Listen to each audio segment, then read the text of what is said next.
ना क्या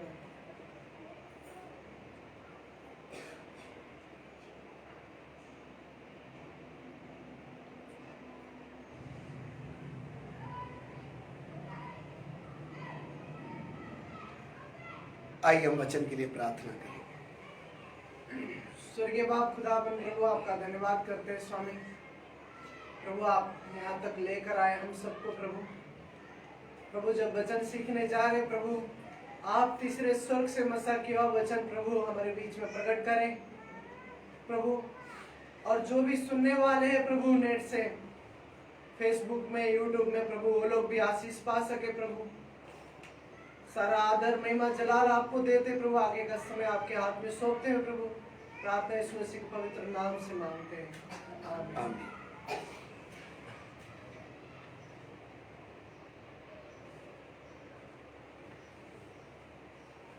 मैं प्रभु का धन्यवाद करता हूँ। प्रभु ने हम लोगों को एक बार फिर से जीवन दिया है और संभाल कर रखा है कि हम उसके चरणों में बैठकर उसकी स्तुति कर सके, उसका धन्यवाद कर सके और परमेश्वर की भलाइयों के लिए हम उसको धन्यवाद दें। क्योंकि हमारे जीवन में ये जो समय, इस दौर में हम जी रहे हैं या जो समय चल रहा है, ये समय हमारे जीवन के प्रति या मनुष्य जाति के जीवन के प्रति अनुकूल नहीं है। हजारों हजारों लोग रोज मर रहे हैं, परेशान हैं, मुसीबतों में पड़े हुए हैं, चक्करों में पड़े हुए हैं और मनुष्य जाति इन्हीं बीमारियों की वजह से, इस वायरस की वजह से इतनी परेशान है कि मनुष्य बेबस या उसको क्या बोल सकते हैं, असहाय। सब कुछ है तो भी वो कुछ कर नहीं पा रहा है। मनुष्य का जीवन बुरा और ऐसा हो गया कि अब उसको इस पृथ्वी में जिए तो जिए कैसे। उस समय जब परमेश्वर ने मुझे और आपको तंदुरुस्ती दी है, संभाल कर रखा है, एक बड़ा अनुग्रह से प्रभु ने हमें संभाला है, उस समय हमारे जीवन में परमेश्वर के प्रति कितना आदर, कितना भय और कितना धन्यवाद हमें उसको देना चाहिए। क्योंकि आप जिधर भी रह रहे हैं, मैं ये विश्वास करता हूं प्रभु ने आपको तंदुरुस्त रखा होगा, प्रभु ने आपके साथ भलाइयां की होगी, आपको संभाल कर रखा होगा। इन्हीं बातों के लिए हम जब परमेश्वर के चरणों में आते हैं, परमेश्वर का धन्यवाद देते हैं, उसकी उपस्थिति में चलते हैं कि प्रभु जो लोग रोज मर रहे हैं, हम उनसे अच्छे तो नहीं हैं, लेकिन तेरा अनुग्रह हमारे ऊपर है, इसलिए हम जीवित हैं। हमारे पास रोज परमेश्वर को उठकर धन्यवाद देने की एक वजह है कि प्रभु आज का दिन तूने मुझे दे दिया, तूने रात भर मेरी सहायता की। वरना कितने लोग जब आप अपने घर में सो रहे हैं, हॉस्पिटलों में वो तड़फ रहे हैं, कितने बार लाइन में खड़े रो रहे हैं, हमारा नंबर कब लगेगा। ऐसी घटना जब हम अपनी आंखों से देख रहे हैं, तब हमारा मन कठोर नहीं होना है, हमारा मन परमेश्वर के सामने पिघलना है। प्रभु अगर मैं भी उस बेड में लेटा होता जिसमें लोग तड़फते हैं, सांस लेने के लिए लोग तड़फ रहे हैं, और तू मुझे बिना मांगे सांस दे रहा है, जितनी मेरी जरूरत है, मेरी जरूरत के हिसाब से मुझे तंदुरुस्ती दे रहा है। ऐसा काम जब परमेश्वर हमारे जीवन में कर रहा है, उस समय आप ध्यान दें, हमें वचन और प्रार्थना में कितने बोझ से, कितने मन से इन आत्मिक बातों में लगना चाहिए। क्योंकि आप बेड में लेटने के बाद प्रार्थना करोगे तो उसका कोई फायदा नहीं रहेगा, क्योंकि वो तो मजबूरी की है, और वो एक प्रार्थना है जो आप ना चाहते हुए भी करेंगे। इसलिए मेरे प्यारों, ये समय हमें जो हमारे जिंदगी में चल रहा है, समय बर्बाद करने के लिए नहीं है। ये समय हमारे जीवन के घंटों को बर्बाद करने के लिए नहीं है। ये समय है, इस समय का फायदा उठाना है। वरना इंसान की हालत आप देख रहे हैं, दुनिया इतनी परेशान है, लोग इतने परेशान हैं। न्यूज़ में देखो, न्यूज़पेपर में देखो,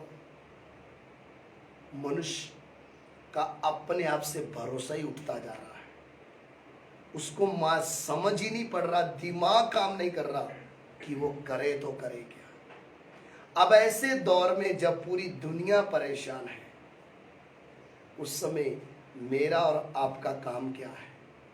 खा पी कर सो जाना, हमें कोरोना वायरस नहीं हुआ, हमें बुखार नहीं है, हमें कोई परेशानी है, ये गलत है। ये जब आपके सामने आपकी सोसाइटी के लोग, जब आपके सामने आपके शहर के लोग, जब आपके सामने आपके देश के लोग, आपकी स्टेट के लोग परेशान हैं, एक विश्वासी होने के नाते आपका कर्तव्य है। उस कर्तव्य से हमने भागना नहीं है, और वो तभी आप कर पाएंगे जब आपका परमेश्वर के साथ का संबंध मजबूत हो। तो आइए, आज सुबह के समय में हम वचन के लिए जाएंगे।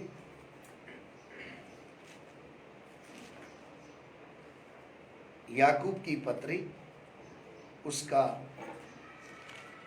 5 अध्याय, उसका 16 वचन। Book of James chapter 5 verse 16। તમે નિરોગી થાઓ માટે તમારા પાપ એકબીજાની આગળ કબૂલ કરો અને એકબીજાને સારું પ્રાર્થના કરો। ન્યાયી માણસની પ્રાર્થના પરિણામે બહુ સાર્થક થાય છે। इसलिए तुम आपस में एक दूसरे के सामने अपने अपने पापों को मान लो और एक दूसरे के लिए प्रार्थना करो, जिससे चंगे हो जाओ। धर्मी जन की प्रार्थना के प्रभाव से बहुत कुछ हो सकता है। आमीन। इधर प्रभु के वचन में लिखा है, धर्मी जन की प्रार्थना से बहुत कुछ हो सकता है। तो आज सुबह के समय में जब हम परमेश्वर के चरणों में आए हैं, उस समय में हम एक वचन के ऊपर ध्यान देने के लिए जा रहे हैं कि एक धर्मी जन की प्रार्थना से बहुत कुछ हो सकता है। उसका मतलब,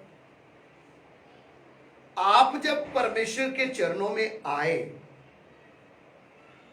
पाप में हमारा जन्म हुआ, पहचान में आए तब भी हमने पाप ही किया, और पापी जीवन को लेकर हम चल रहे थे। लेकिन जिस क्षण हमें यह समझ में आया कि मेरे पापों के लिए प्रभु यीशु मसीह ने क्रूस के ऊपर अपनी जान दे दी है, मेरे पाप के लिए कीमत दिया जा चुका है, अब मुझे सिर्फ उस प्रभु यीशु के ऊपर विश्वास करना है। और मुझे ये बात समझ में आई, इस दुनिया में मेरा सृष्टिकर्ता परमेश्वर कौन है। जब ये बात मुझे समझ में आई, दिल से जब मैंने उस प्रभु यीशु को, जिसने क्रूस पर मेरे लिए अपना जान दे दिया, मैंने स्वीकार किया, प्रभु मैं पापी हूं, और मैंने जितने भी पाप किए थे, जो भी मुझसे हुआ था,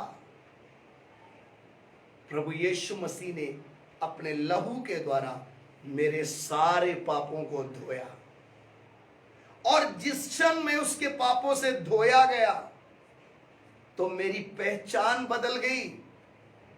मैं पापी से धर्मी बन गया क्योंकि मैंने प्रभु यीशु मसीह के ऊपर विश्वास किया है। मेरे प्यारों, इस दुनिया में आप किसी भी धर्म में जन्म लिया होगा, आप किसी भी जाति से संबंध रखते होंगे, आप पढ़े होंगे या अनपढ़ होंगे, आप अमीर होंगे या गरीब होंगे, आप किसी भी देश में किसी भी शहर में रह रहे होंगे, लेकिन आज सुबह के समय में एक बड़ी बात मैं आपको बताना चाहता हूं। मनुष्य अपने पाप का धब्बा खुद धो नहीं सकता है। नदियों में जाकर नहाने से मनुष्य का पाप कभी मिटाया नहीं जा सकता है, क्योंकि पाप मनुष्य सृष्टिकर्ता परमेश्वर के खिलाफ कर रहा है।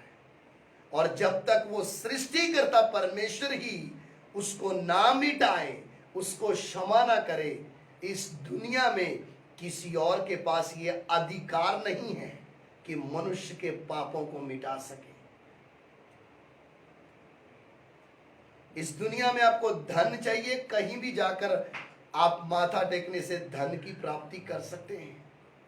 कोई भी भक्ति करने से आपको अच्छा घर, गाड़ी, बंगला, पैसा, धन दौलत मिल सकता है, लेकिन जो आपने पाप किए हैं, जो पाप आपके सिर पर है, उन पापों को कोई दुनिया की ताकत मिटा नहीं सकती है। उन पापों को मिटाने के लिए ही सर्वशक्तिमान परमेश्वर प्रभु यीशु मसीह ने क्रूस पर अपना जान दिया है।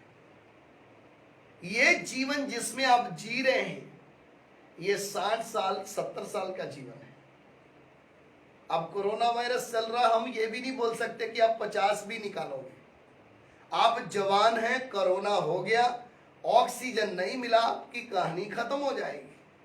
लेकिन मेरे प्यारे, आज सुबह के समय में मैं आपको बताना चाहता हूं, जिस परमेश्वर ने सारी पृथ्वी को बनाया है, हमें उससे डरना है।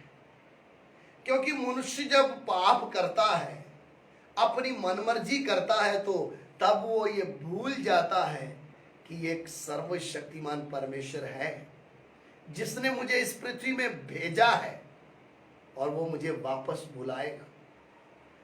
अब लोग जब रोज मर रहे हैं, जितने अपने पापों को साथ लेकर मर गए, वो कोरोना से भी भयंकर बीमारी में जाकर फंस गए। बीमारी बोलने का मतलब दंड, क्योंकि परमेश्वर का नियम है, जो व्यक्ति पाप करता करता मर गया वो नरक में जाएगा। मैं आपको डरा नहीं रहा हूं, सच्चाई बता रहा हूं, ताकि आज दुनिया इस वायरस से इतना डर रही है, लेकिन परमेश्वर से नहीं डरती है, पाप करने से नहीं डरती है। उस समय में एक विश्वासी का काम क्या है? जब दुनिया खुलेआम अपने शौक मौज पूरे कर रही है, आजकल का माहौल कैसा हो गया है, शैतान ने बाइबल हाथ में पकड़ने वाले लोगों को भी संसार की ओर खींचना शुरू कर दिया है। उनका भी ध्यान आत्मिक बातों से हटाकर संसार में लगा दिया है, पाप की ओर खींच लिया है, ताकि मनुष्य नरक के दंड से कभी बच ही ना सके। तो इस दुनिया में कोरोना वायरस हमारे शरीर से प्राण को निकाल देगा, लेकिन पाप के कारण हमारा प्राण और आत्मा अनंत काल तक के लिए नरक की आग में तड़पता रहेगा। ये नरक की आग में अनंत काल तक क्यों तड़पेगा? क्योंकि मनुष्य को जीते जी मौका मिला कि तू उस परमेश्वर के साथ जुड़ जा जो अनंत काल तक रहने वाला है, लेकिन मनुष्य ने उसको ठुकरा कर अपने शौक मौज, अपने पापमय जीवन को महत्व दिया, जिसके कारण खुद अनंत काल तक नरक में रहने का रास्ता मनुष्य ने चुन लिया है। मेरे प्यारों, आज का माहौल देखिए क्या है। लोगों के पास अच्छे घर हैं, लेकिन वो घरों में कैद हो चुके हैं। अच्छी गाड़ियां हैं, लेकिन लेके निकल नहीं सकते कहीं। पैसा है, लेकिन हॉस्पिटलों में बेड नहीं मिल रहे। मनुष्य के पास लंबा चौड़ा शरीर है, लेकिन ऑक्सीजन लेने के लिए हॉस्पिटल जाना पड़ रहा है। मनुष्य लाचार हो चुका है। जो मनुष्य ये सोचता है हम अपनी ताकत से आकाश में घर बना लेंगे, हम बड़े बड़े घोंसले बना लेंगे, इस पृथ्वी से दूर चले जाएंगे, आज वो मनुष्य, वो गवर्नमेंट, वो सारे ताकत वाले मनुष्य लाचार दिखाई दे रहे हैं। हर एक मनुष्य इस वायरस के कारण मृत्यु के साए में जी रहा है, क्योंकि उसको मालूम है मेरी आत्मा का उद्धार हुआ नहीं, अब मरने के बाद सीधा नाश में जाना है। लेकिन उसके साथ एक विश्वासी के जीवन में भी आप ये ना सोचें कि एक विश्वासी कोरोना से बच जाएगा।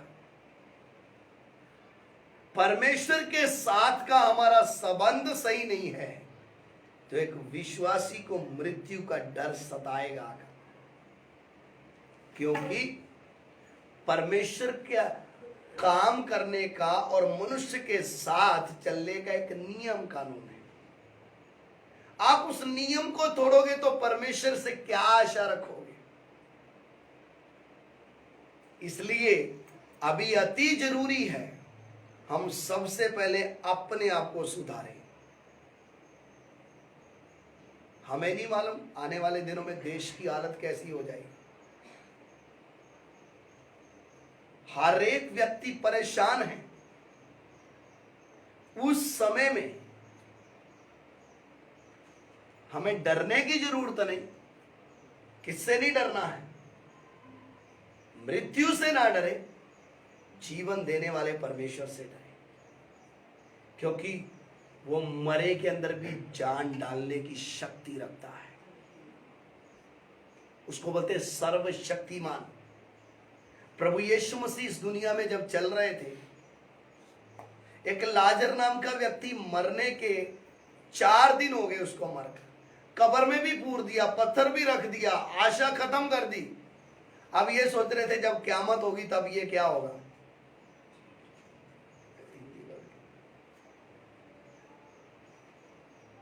जब पुनर्स्थान, सॉरी क़यामत वर्ड पंजाबी है, पुनर्स्थान, पुनरुत्थान होगा तो तब मुर्दे जी उठेंगे, ऐसी आशा है। बस ऐसा करके पूर दिया उसको कब्र में। प्रभु यीशु मसीह 4 दिन के मरे हुए लाजर की कब्र के बाहर खड़े होकर बोला, लाजर कब्र से बाहर आ जा। जो लाजर को मर गया था उसके अंदर वापस जीवन डालकर उसको वापस पृथ्वी पर चलाने की शक्ति रखता है। वो आपको भी सुरक्षा करता है, लेकिन हम कभी कभी उसके प्रेम का नाजायज फायदा उठाते हैं। मैंने पिछली बार आपको बताया, हर बीमारी गोली खाने से अच्छी नहीं होती है। कई बार हमारे बोलने के द्वारा, सोचने के द्वारा, देखने के द्वारा हमारे जीवन में ऐसे पाप आए होते हैं जिनका दंड हमें मिलता है। तो उस समय कितना भी प्रार्थना करने से कोई फायदा नहीं होगा। इसलिए याकूब में लिखा, तुम अपने पापों को आपस में क्या कर लो, मानो और एक दूसरे के लिए प्रार्थना करें। ध्यान दीजिएगा, विश्वासियों की जिम्मेवारी क्या है। नहीं तो हम सुबह खाना खाए, शाम को खाना खाए, दोपहर को खाना खाए, 400-500 रुपए कमाए और अपने घर पे सोते रहे। कोई मर रहा, कोई जी रहा, हमें उससे कोई लेना देना। मसीह का प्रेम हमें ये नहीं सिखाता है। परमेश्वर का प्रेम आप स्वार्थी हो ही नहीं सकता है। परमेश्वर का प्रेम हमें दूसरे के प्रति प्रेम करने के लिए उभारता है। अगर एक विश्वासी को विश्वासी के लिए प्रार्थना करने का मन नहीं है, प्रेम करने का मन नहीं है, तो आप दुश्मन से प्रार्थना, दुश्मन से प्यार कैसे करोगे?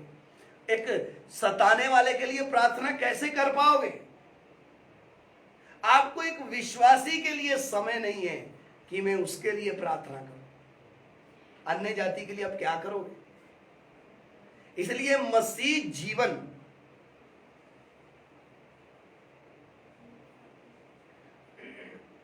बेपरवाह जीवन, लापरवाह जीवन नहीं है। मसीह जीवन ढंग से चलने वाला जीवन है। परमेश्वर का प्रेम हमें आप स्वार्थी अपनी भलाई नहीं चाहता है, वो दूसरे की भलाई चाहता है। तो अब जब इस दुनिया में इतना बड़ा खतरा मंडरा रहा है, हर जाति, हर नेशन, हर व्यक्ति परेशान है, हर धर्म के लोग परेशान हैं, उस समय में यह सबक है हमारे लिए, अपने जीवन को सुधारें। सबसे पहले दूसरे की ओर मत देखे, पहले अपने जीवन को सुधार लें। क्योंकि एक वायरस अगर घुस गया और आप ऑक्सीजन की कमी हो गई, हॉस्पिटल में चले गए, वापस नहीं आए, आपका होगा क्या? आप अपनों को भी मिल नहीं पाओगे, आपकी लाश भी देखने को मिलेगी नहीं शायद। हम मनुष्य कभी कभी हवा में बहुत बड़ी बड़ी बातें बोलते हैं, मैं ऐसा कर दूंगा, मैं वैसा कर दूंगा। एक छोटी बीमारी हमारी हवा निकाल देती है। उस समय करना क्या है? मेरा वचन के अनुसार का सुझाव क्या है? हमें अपने कामों को ठीक करना है, अपने जीवन को वचन के दायरे में लेकर आओ। और जब आप वचन के दायरे में चलोगे, आपकी सुरक्षा की जिम्मेवारी सर्वशक्तिमान परमेश्वर की है। यह वचन कभी बदल नहीं सकता है। यह जीवता वचन है। मनुष्य बदल सकता है, सरकार बदल सकती है, बड़े बड़े लोग अपनी बातें करके पलट सकते हैं, लेकिन परमेश्वर का वचन कभी बदल नहीं सकता है। एक विश्वासी को, एक प्रभु को जानने वाले को जो धर्मी बन गया है, उसको अपने जीवन को तोलना है। इसके दायरे में मैं जी रहा हूं या इसके बाहर जी रहा हूं? मेरे मुंह से निकलने वाले शब्द इस वचन के अनुसार है या नहीं है? मेरी प्रार्थना दिन प्रतिदिन कम होती जा रही या बढ़ रही है? स्वर्ग की आशा तभी रखना जब इसके अनुसार चल रहे हो। आपने उद्धार पाया होगा, बपतिस्मा लिया होगा, आप अपने आप को विश्वासी समझते होंगे, लेकिन वचन आपको और मुझे तोलता है। तोल में कम निकलेंगे, सवाल ही नहीं कि वो हमें लेकर जाएगा। तो ये समय बर्बाद करने के लिए नहीं, एक दूसरे को दोष देने के लिए नहीं, एक दूसरे की निंदा करने के लिए नहीं, एक दूसरे की सीआईडी करने के लिए नहीं, अपने जीवन को जांचने का समय है। परमेश्वर ने सबको जब एक बड़ी बीमारी में डाल दिया है, अब यह है अब शुद्धता का समय, अपने जीवन को जांचने का समय। मृत्यु कभी भी आपके दीवार पर आ सकती है। आप ये ना सोचे मुझे तो कोरोना हुआ ही नहीं, हो सकता आप सोए और सुबह उठे ही ना। आपकी लंबी लंबी योजना 2 साल के बाद ऐसा कर देंगे, 5 साल के बाद ऐसा हो जाएगा, कल आप अपने जीवन को वचन के दायरे में जांच कर देंगे। आपके अंदर परमेश्वर का भय होना है, बुराई से दूर रहना है और खराई से चलना है। फिर उसकी जिम्मेवारी, आपको कोरोना होना नहीं होना वो परमेश्वर की जिम्मेवारी है। उसके लिए आपको चिंता करने की जरूरत नहीं। इसलिए प्रभु के वचन में लिखा, उनसे मत डरो जो शरीर को घात करते हैं। ये वायरस आपके शरीर से प्राण को निकालेगा, लेकिन प्राण निकल गया, अगर वचन के अनुसार सही जीवन है तो सीधा आप स्वर्ग में पहुंच जाओ। अगर आपके जीवन में कोई झोल झाल है, वचन के अनुसार नहीं है, आप तड़पेंगे। मेरा होगा क्या? आपको वो डर सताएगा। यदि आप वचन के अनुसार चल रहे हैं तो आपको कोई चिंता करने की जरूरत नहीं, क्योंकि भजन संहिता 46 अध्याय 46, सैम चैप्टर 46 वर्स 1। દેવ આપણો આશ્રય તથા આપણો સામર્થ છે, સંકટને સમય તે હજાર હજુર મદદગાર છે। 46 का 1। परमेश्वर हमारा शरण स्थान और बल है। परमेश्वर हमारा शरण स्थान और बल है, संकट में अति सहज से मिलने वाला सहायक है। संकट में अति सहज से मिलने वाला सहायक है। इन शब्दों के ऊपर जरा गौर करिएगा, वचन में क्या लिखा है। परमेश्वर हमारा शरण स्थान।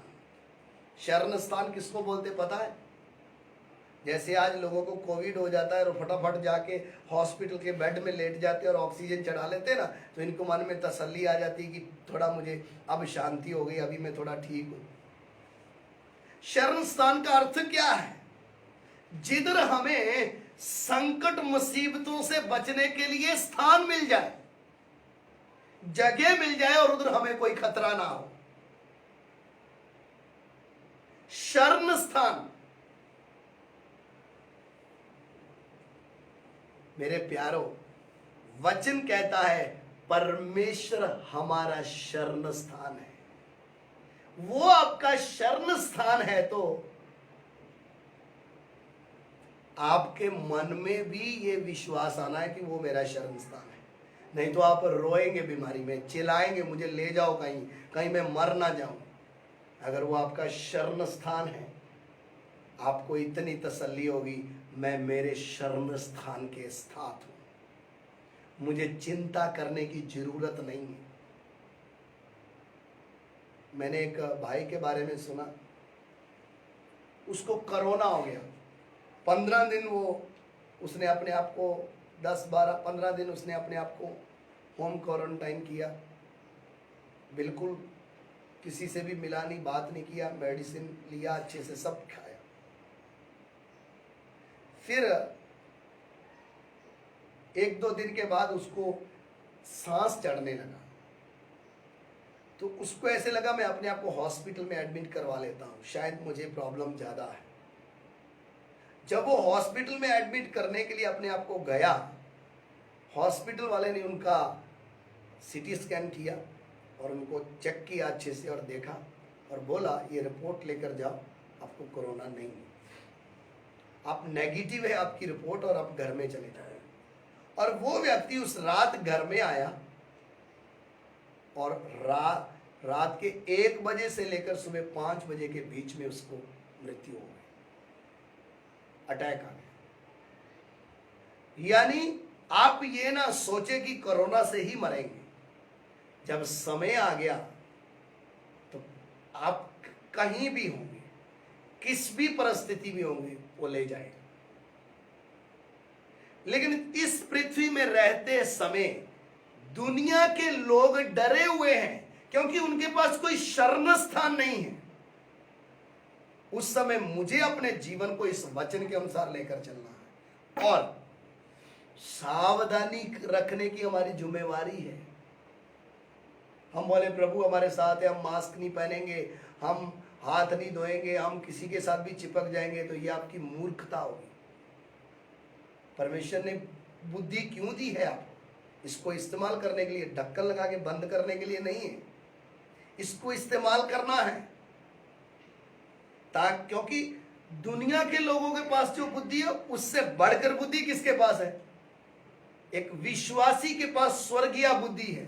वो जितना अपना ध्यान नहीं रख रहे उससे ज्यादा हमने रखना है ताकि उनको पता चले ये हमसे बुद्धिमान है। ऐसा ना हो कि दुनिया आपको देख के मूर्ख समझे। हमें वचन में विश्वास है। मनुष्य का काम मनुष्य ने करना है, परमेश्वर का काम परमेश्वर करेगा। तो इसलिए इस समय में, ये दौर में जो हम गुजर रहे हैं, हमें नहीं मालूम आगे की परिस्थिति क्या होने वाली है। हो सकता हम एक दूसरा कभी ऐसी परिस्थिति आ जाए, केस ज्यादा बढ़ने लगे, हम एक दूसरे को देख भी ना पाए। लास्ट ईयर 3 महीने सबको बंद करके रखा था, अभी भी मालूम नहीं क्या होगा। उस समय जिनके दिमाग में पैसा पैसा लालची लोगों के अंदर छाया हुआ है ना, आपका पैसा एक ही दिन में निकल जाएगा सब। एक कोरोना वायरस पॉजिटिव रिपोर्ट आ गई, सांस भूल गया, आपने जो जमा किया वो भी ले जाए, कर्जा भी हो जाएगा। फिर आपको समझ में आएगा जिधर परमेश्वर काम आता है उधर पैसा काम नहीं आता है। जिनको घुटने टेक कर प्रार्थना करने में अभी समय नहीं मिल रहा है, ये उनके लिए वार्निंग है, चेतावनी है।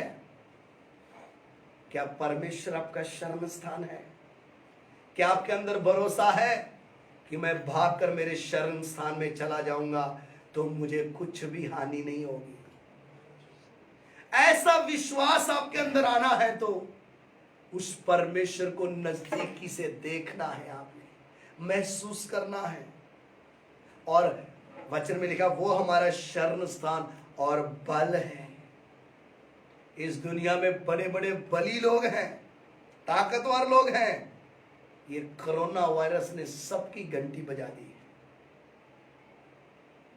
उस समय मेरा बल परमेश्वर है करके या मुझे बल देने वाला प्रभु है करके ऐसा विश्वास, ऐसा अनुभव आपको होगा तो आप जिंदा रह पाओगे।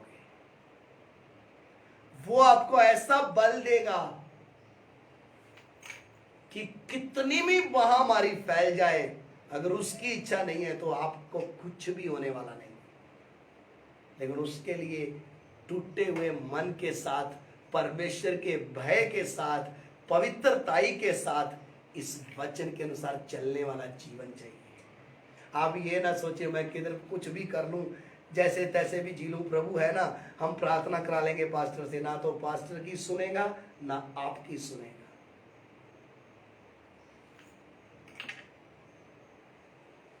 जो काम आपके जीवन में उसने शुरू किया है उसको पूरा करने के लिए ये शरीर को तोड़ फोड़ भी करना पड़े वो कर डालेगा, क्योंकि ये उसको हक है, उसने अपने लहू से मोल ले लिया है। इसलिए सबसे पहले अब समय है अपने आप को सुधारने का, अपने जीवन की गलतियों को निकाल कर रखने का, प्रभु के सामने समय लेकर बिताने का। प्रभु मेरी चाल कैसी है तेरे सामने? प्रभु कौन सी बात से मैं तुझे दुख दे रहा हूं? प्रभु मेरा बल बन जा, तू मेरा शरण स्थान है। यदि आप परमेश्वर को शरण स्थान बना लेंगे तो भजन संहिता 118 का 8 पढ़ें।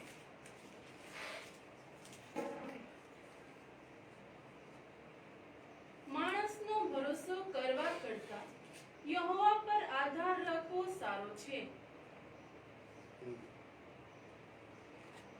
यहोवा की शरण लेनी मनुष्य पर भरोसा रखने से उत्तम है। परमेश्वर का वचन कहता है यहोवा की शरण लेनी मनुष्य पर भरोसा रखने से उत्तम है।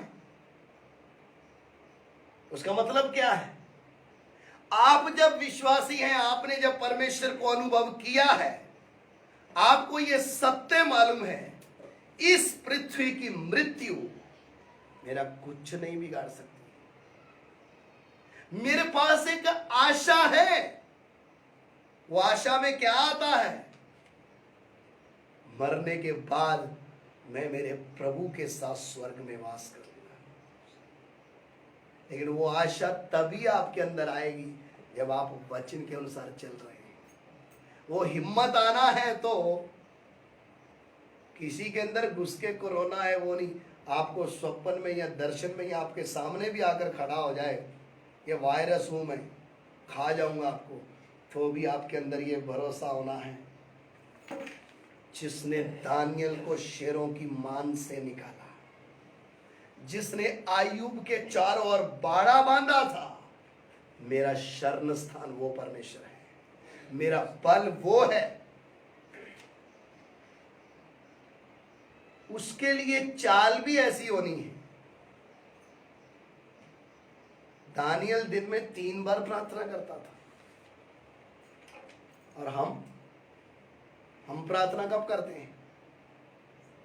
प्रभु ये खाना खा रहा हूं, इसको शुद्ध कर देना, धन्यवाद। प्रभु मैं सोने जा रहा हूं, मीठी नींद देना, तेरा धन्यवाद। ये प्रार्थना नहीं है, इसको आप प्रार्थना मत समझे। प्रार्थना क्या है? अपने जीवन में समय निकालकर अपने परमेश्वर से बात करना, प्रभु में क्या करना चाहिए मुझे, तब परमेश्वर का आत्मा आपको बताएगा क्या करना है। और परमेश्वर के वचन में लिखा है, यहोवा हमारा शरण स्थान और हमारा बल है। यदि परमेश्वर ही आपको तंदुरुस्ती ना दे, यदि वो ही आपको ना संभाले, इस दुनिया का बड़े से बड़ा डॉक्टर भी टीका ठोकेगा, आप ठीक नहीं होगा।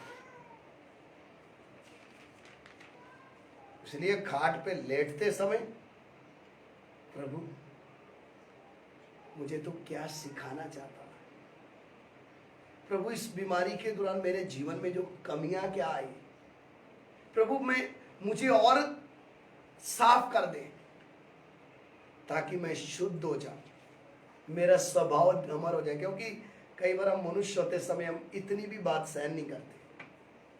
किसी ने हमें कुछ बोल दिया तो जब तक पलटकर जवाब नहीं दे देंगे, 3-4 बातें बोल नहीं देंगे, तब तक हमारा पेट नहीं भरता है।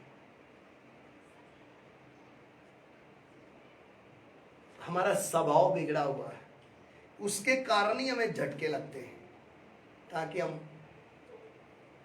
अच्छे इंसान बन जाए। क्योंकि बुरे तो पहले थे ही, आज भी बुरे हैं, तो फिर स्वर्ग में किसको लेके जाना है। नूह की किस्ती में आके गधे ने भी अपना स्वभाव बदल दिया, और जो बकरा था, जो सिंग मारता है, उसने भी अपने स्वभाव को क्या कर दिया, बदल दिया। आप कहाँ? प्रभु में आने के बाद भी आप झगड़ा करते थे, पहले भी करते थे, अब भी कर रहे हो, फर्क किधर पड़ा? पहले भी आप झूठ बोलते थे, झूठ की कमाई खाते थे, आज भी झूठ बोल बोल कर पैसे कमा रहे हो, आपका पैसा आपको बर्बाद कर देगा। छल करना पहले भी सीखा था, आज भी जीवन में खून में है, तो बदला क्या आपका? पहले भी गालियां देते थे, पति को मारते थे, प्रभु में आने के बाद भी पति को मार रहे हो, गालियां दे रहे हो, तो आपका बदला क्या है? आप जाओगे किधर? आप क्या बोलते, पति को जूते मार के स्वर्ग में जाओगे आप? आपको परमेश्वर छोड़ेगा नहीं। मसीह जीवन क्या है? बदला हुआ जीवन। नूह की किस्ती हमारे लिए एक उदाहरण थी। उस समय भी दुनिया ने अपने आप को बहुत बिगाड़ लिया था, परमेश्वर को नाश करना पड़ा। पूरी दुनिया के ऊपर जब कहर टूटता है तो समय समझ जाना है दुनिया बिगड़ी हुई है। और उस समय एक विश्वासी का जीवन भी बिगड़ा है तो वो भी उसके लपेटे में आएगा, वो ध्यान रखना। नूह की किस्ती के बाहर वो भी मरे जिनको नूह ने प्रचार किया। उनको सत्य पता चल गया था कि नूह बोल रहा है किस्ती में आ जाओ तुम मरोगे। वो सच्चाई सुनने के बाद भी वो मरे। कुछ लोग तो जिनके पास नूह नहीं पहुंच पाया वो तो मरे ही, लेकिन जिन तक ये सत्य पहुंचा वो भी मरे। वो हाल कहीं मेरा और आपका ना हो। इतनी बड़ी सच्चाई जानने के बाद भी आप और मैं नरक में पहुंच गए। फायदा क्या हुआ आपको परमेश्वर को जानने का? आप ये ना सोचे कि आपकी चालों का परमेश्वर को पता नहीं है। वो बड़ी बारीकी से देखता है। दुष्ट लोग तो जाएंगे ही, उसके लपेटे में विश्वासी भी आएंगे, क्योंकि परमेश्वर की आत्मा को दुखी करके रखा हुआ है, परमेश्वर के मंदिर को नाश करके रखा हुआ है। इसलिए परमेश्वर की ओर से कभी सहायता नहीं मिलेगी। फिर आपको डॉक्टरों के सामने हाथ जोड़ने पड़ेंगे, इनको बचा लो, मेरी पत्नी को बचा लो, मेरे बच्चे को बचा लो, मेरे पति को बचा लो, मर जाएगा। क्योंकि मृत्यु का डर आपके अंदर बैठा हुआ है, क्योंकि परमेश्वर की ओर से आपको बल नहीं मिल रहा है, परमेश्वर की ओर से सहने के लिए अनुग्रह ही नहीं मिल रहा है, इसलिए आपको भगदड़ हो जाएगा 2 ही मिनट में। वो समय आने से पहले हम अपने आप को सुधारें। प्रभु का वचन कहता है, मैंने अपने नबियों को, अपने दासों को इसलिए भेजा है कि वह तुम्हारे कामों को ठीक करें। प्रभु में आने से पहले भी हम गलत करते थे, आज भी हम गलत कर रहे हैं, तो आप प्रभु में नहीं है, ये ध्यान रखना। आपने रास्ता छोड़ दिया है, आपका रास्ता बदल चुका है। हो सकता है आपका पैसा ही परमेश्वर बन चुका हो, आपका काम ही परमेश्वर बन चुका हो, इसलिए एक मनुष्य 2 स्वामियों की सेवा नहीं कर सकता है। हो सकता है आपका शरीर ही आपका परमेश्वर बन चुका हो, जो आपको प्रार्थना में नहीं बैठने दे रहा। आप परमेश्वर से दूर जा चुके हो। यह बीमारी क्या संकेत दे रही है? सुधर जाओ, नहीं तो देर नहीं लगेगी, 15 दिन में घंटी बज जाएगी, खत्म। अच्छे भले गए थे, वापस कपड़े में लपेट कर लाए लोगों को, क्योंकि मनुष्य जीवते परमेश्वर से दूर होता जा रहा है। टेक्नोलॉजी बढ़ने के कारण, सब कुछ मॉडर्न होने के कारण मनुष्य के अंदर से परमेश्वर का भय निकलता जा रहा है।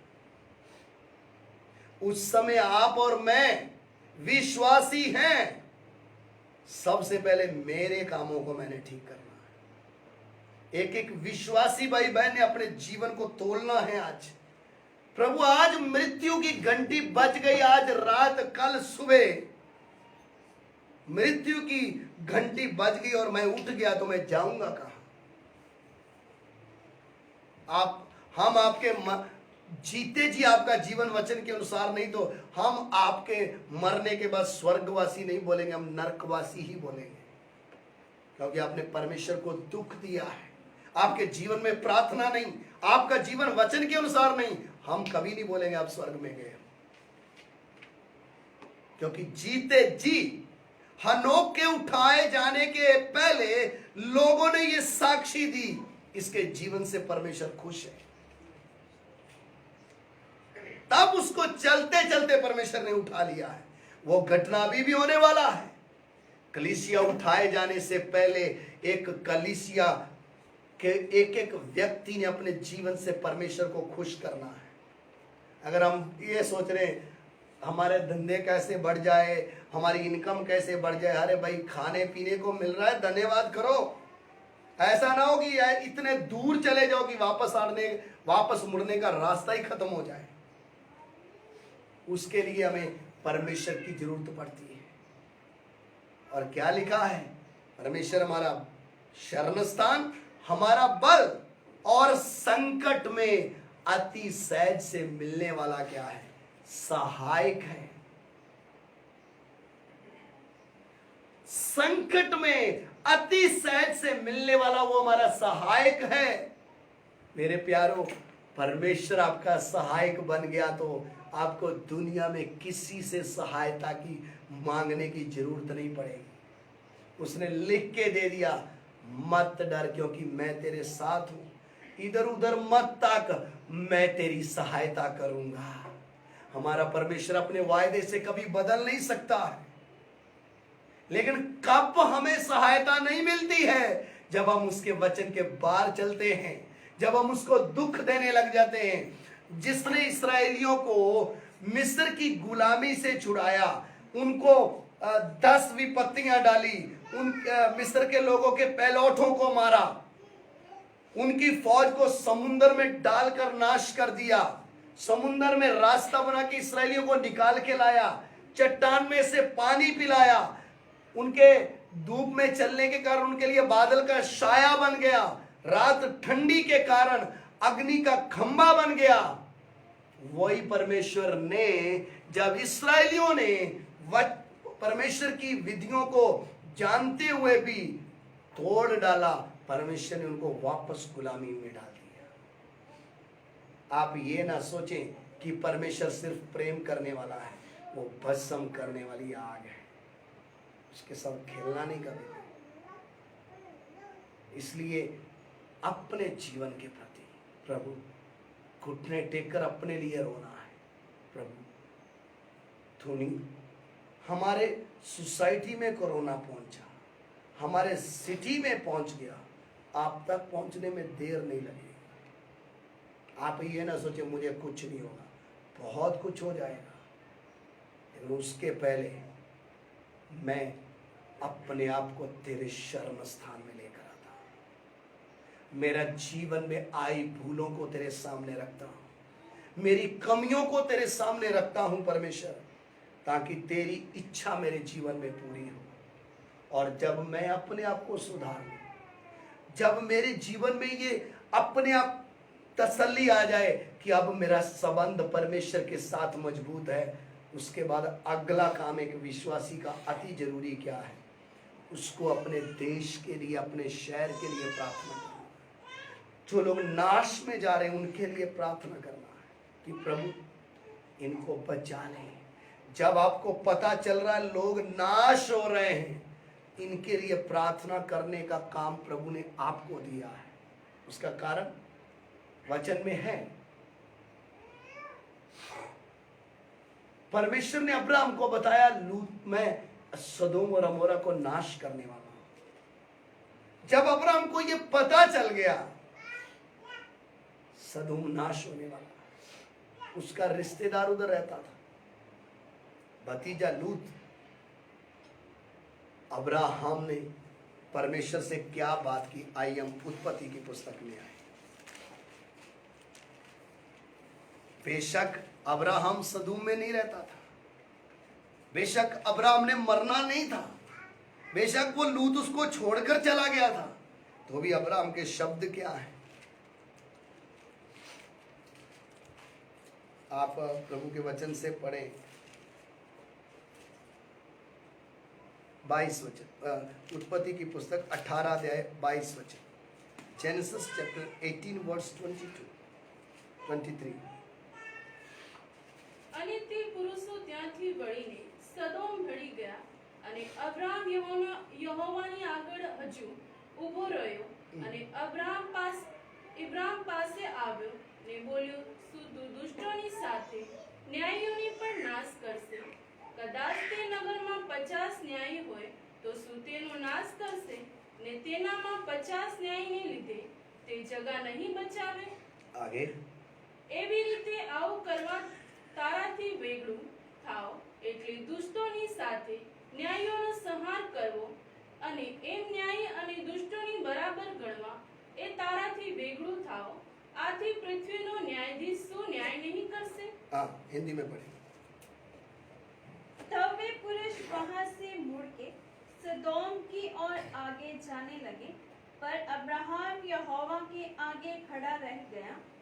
तब अब्राहम उसके समीप जाकर कहने लगा, क्या तू सचमुच दुष्ट के संग धर्मी का भी नाश करेगा? कदाचित उस नगर में 50 धर्मी हो तो क्या तू सचमुच उस स्थान को नष्ट करेगा और उन 50 धर्मियों के कारण जो उसमें हो ना छोड़ेगा? आगे इस प्रकार का काम करना तुझसे दूर रहे कि दुष्ट के संग धर्मी को भी मार डालें, और धर्मी और दुष्ट दोनों की एक ही दशा हो। यह तुझसे दूर रहे, क्या सारी पृथ्वी का न्याय ना करे? 26 वचन भी पढ़े। यहोवा ने कहा, यदि मुझे सदोम में 50 धर्मी मिले तो उनके कारण उस सारे स्थान को छोड़ूंगा। अब ध्यान रखना, परिस्थिति क्या? परमेश्वर ने तय कर लिया कि मैं सदूम को क्या कर दूंगा, नाश कर दूंगा। अब अच्छी तरह इस बात को ध्यान दीजिएगा, एक धर्मी व्यक्ति का काम क्या है। आज हमें पता चल जाए कि हमारी सिटी में नहीं दूसरी सिटी में भूकंप आकर गिरने वाला है, सब कुछ नाश होने वाला है, हम इतने अच्छे नहीं है कि हम क्या बोलेंगे, प्रभु ऐसा मत कर। हम बोलेंगे चाहिए ना, अपने थोड़ी हुआ इधर, हम आप स्वार्थी। नूह को पता चला किश्ती में बैठने से मृत्यु से बच सकते हैं, बिना बोले उसने प्रचार किया। उसको किसी ने नहीं बोला तू प्रचार कर, प्रभु ने सिर्फ क्या बोला, तू क्या बना, और ये भी बोला अपने लिए क्या बना। सच है जो वचन में लिखा है। नूह धर्मी होने के कारण उसने क्या किया, दूसरों को प्रचार। अब अब्राहम को यह पता चला कि परमेश्वर किसको मारने जा रहा है, किसको नष्ट करने जा रहा है, सदोम अमोरा को। अब्राहम ने क्या बोल, कैसे बात कर रहा है, क्या आपने शब्द पढ़े हो, हे परमेश्वर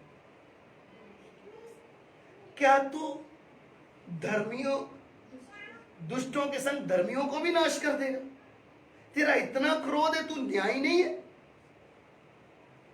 अगर 50 होंगे तो तू तो भी नाश कर देगा सबको। तुरंत तो परमेश्वर ने अपना निर्णय क्या किया, पहले नहीं किया ऐसे, बोला उधर 50 होंगे तो मैं वो स्थान ही क्या कर दूंगा। देखो करते करते करते करते किधर कितने तक ले आया, 10 तक ले। प्रभु मैं तेरे सामने बोलने के योग भी, इसको बोलते प्रार्थना। किसके सामने, हम क्या बोलते, धन्यवाद धन्यवाद, स्तुति स्तुति, हालेलुया हालेलुया। ये प्रार्थना नहीं, जाप है।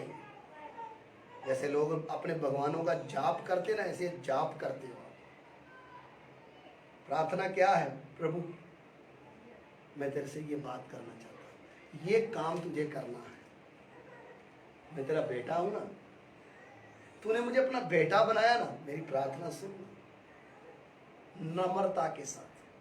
अब जब एक धर्मी जन, वचन हमने शुरू किया था, धर्मी जन की प्रार्थना से बहुत प्रभाव पड़ता है। जब तक दुष्टों की बुद्धि नहीं खुलेगी वो नाश होते जाएंगे, लेकिन उस समय जब मुझे सत्य मालूम है मैं क्या कर रहा हूं, पैसे कमा के घर आके सोने का काम है। अब्राहम को पता चल गया वो देश ही नाश हो जाएगा पूरा। अब्राहम विनती कर किसके सामने, प्रभु मैं मिट्टी हूं, मैं खाक हूं। आप जब पूरा वचन अध्याय पढ़ेंगे आपको समझ में आएगा। एक कैसे एक छोटे बच्चे की तरह, जैसे एक बाप को नहीं मनाया जाता, ऐसे मना रहा था। जबकि यह लूत, इसकी बीवी इसको छोड़कर गए हुए हैं, उस समय इसको क्या हो जाना चाहिए, खुश हो जाना चाहिए। अब इनको पता चलेगा मुझे छोड़कर गए ना, इसके लिए ये विनती कर रहा प्रभु। करते करते करते प्रभु ने बोला अगर 10 धर्मी भी होंगे ना तो मैं वो जगह ही पूरी क्या कर दूंगा, लेकिन 10 भी उधर मिले नहीं, इसलिए नाश करना पड़ा। मेरे प्यार, एक विश्वासी का इस समय में कर्तव्य क्या है, अगर आप धर्मी हैं तो,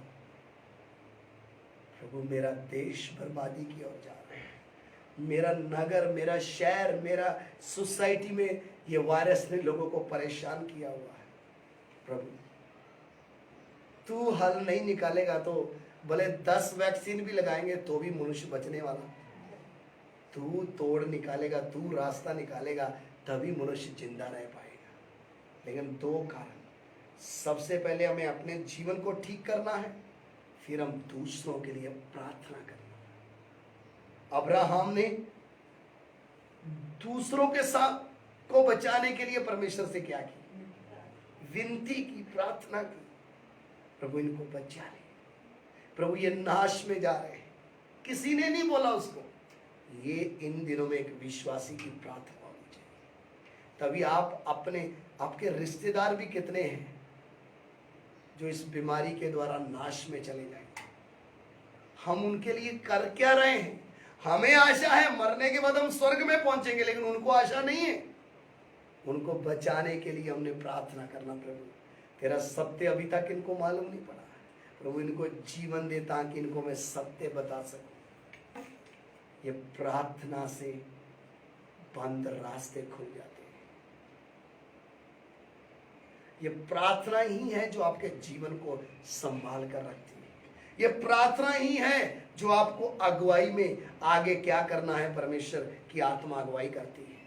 यदि आपके जीवन में प्रार्थना खत्म है तो आप वेंटिलेटर में हो, आपका जीवन खत्म है। आपका जिस दिन वेंटिलेटर का मतलब आपको कहीं संगति थोड़ी मिल गई तो आप चल रहे हो, आप नाश हो जाओगे। सबको घुटने टेक कर प्रार्थना करना है, आंसू बहाना है। प्रभु मेरे जीवन को भी मैं तेरे सामने लेकर आता हूँ, मेरे देश के लोगों के ऊपर भी दया कर दे। ये प्रार्थना ना करे कि कोरोना भाग जाए, वो नहीं भागेगा, उसको जितने दिन परमेश्वर ने दिए उतने दिन रहेगा, लेकिन दुनिया के लिए, नाश में जाने वालों के लिए हमने प्रार्थना करना है। प्रभु तू इनको बुद्धि खोल, हम तेरा सुसमाचार इन तक पहुंचा सके, तो ही आप एक अच्छे विश्वासी, एक नागरिक हैं इस दुनिया में। आइए अपनी आंखें बंद करें, प्रार्थना में जाए।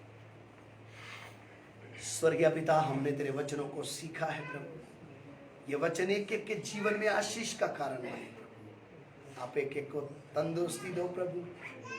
प्रभु तेरा वचन कहता है यहोवा हमारा शरणस्थान, हमारा बल और संकट के समय मिलने वाला, अति सहज से मिलने वाला सहायक है।